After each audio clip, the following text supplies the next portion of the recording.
মেশানো হয়ে গিয়েছে আর আমার তৈরি হয়ে গেল। নমস্কার, আমি সঙ্গমিত্রা। আমার এই সহজ রান্না চ্যানেলে আপনাদের সবাইকে স্বাগত। আজ আমি রান্না করছি গাটি কচুর তরকারি। আপনাদের যদি এই রান্নাটা ভালো লাগে তাহলে লাইক এবং শেয়ার করবেন। আর আমার এই সহজ রান্না চ্যানেলটাকে সাবস্ক্রাইব করে পাশের বেল আইকনটা দাবাতে ভুলবেন না। গাটি কচুর তরকারি বানানোর জন্য প্রথমেই লাগবে গাটি কচু।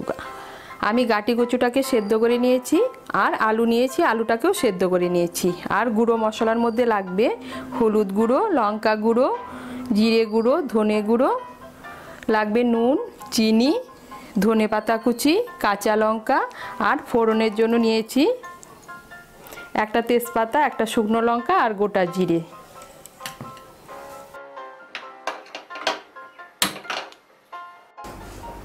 রান্নাটা আমি সর্ষের তেলে করছি, আপনারা চাইলে সাদা তেলেও করতে পারেন। তাই প্রথমে কড়াইতে সর্ষের তেল দিচ্ছি। আমি 3 বড় চামচ সর্ষের তেল দিয়েছি।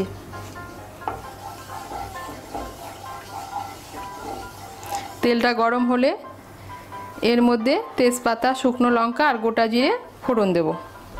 তেলটা গরম হয়ে গিয়েছে, এর মধ্যে তেজপাতা, শুকনো লঙ্কা আর গোটা জিরে ফোড়ন দিচ্ছি। দিয়ে একটু নাড়াচাড়া করে নিয়ে এর মধ্যে আমি আলুটা দিয়ে দেব। আমি 2টো মিডিয়াম সাইজের আলু সেদ্ধ করে নিয়েছি।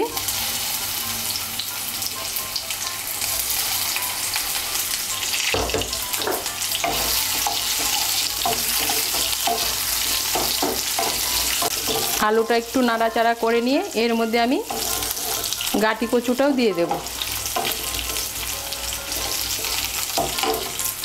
আমি 200 গ্রাম গাটি কচু সেদ্ধ করে নিয়েছি।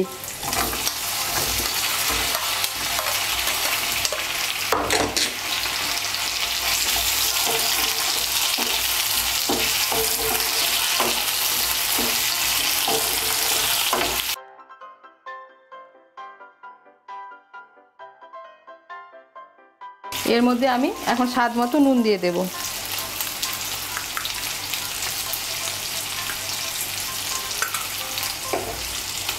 মিশিয়ে নেব। মিশিয়ে নিয়ে আলু আর গাটি কচুটাকে ভেজে নেব। আমি কচু আর আলুটাকে হালকা একটু ভেজে নিয়েছি। এর মধ্যে এখন আমি গুঁড়ো মশলাগুলো দিয়ে দেব। আমি গুঁড়ো মশলাগুলো দিয়ে একটা পেস্ট তৈরি করে নিয়েছি। এর মধ্যে আছে 1 ছোট চামচ হলুদের গুঁড়ো, 2 ছোট চামচ জিরের গুঁড়ো, 2 ছোট চামচ লঙ্কার গুঁড়ো আর 1 ছোট চামচ ধনে গুঁড়ো। এই পেস্টটা এখন আমি এর মধ্যে দিয়ে দিচ্ছি।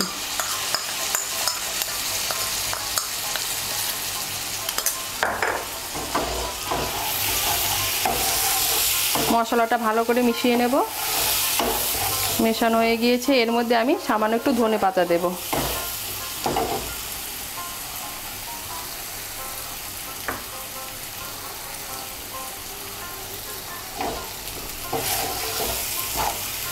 ধনে পাতাটাও মিশিয়ে নেব। মিশিয়ে নিয়ে মশলাটাকে একটু ভালো করে কষিয়ে নেব। এই দেখুন, আলু গাটি কচুর সঙ্গে মশলাটা কষানো হয়ে গিয়েছে। এখন এর মধ্যে আমি সামান্য একটু জল দিয়ে দেব। আমি মশলার বাটিটা ধুয়ে এক বাটির মতো জল দিচ্ছি।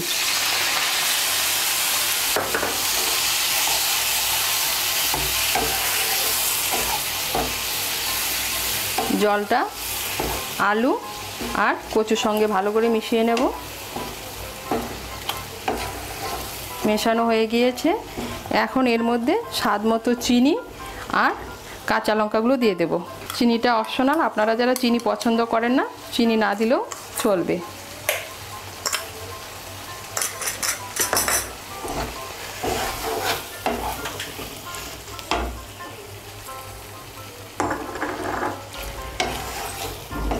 চিনি আর কাঁচা লঙ্কাগুলো ভালো করে মিশিয়ে নেব। মিশিয়ে নিয়েছি।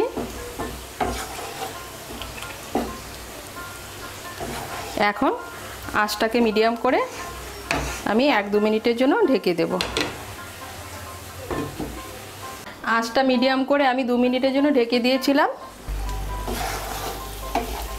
এখন আঁচটা বাড়িয়ে দিয়ে একটু নাড়াচাড়া করে নিয়ে এর মধ্যে বাকি ধনেপাতা কুচিগুলো দিয়ে দেব।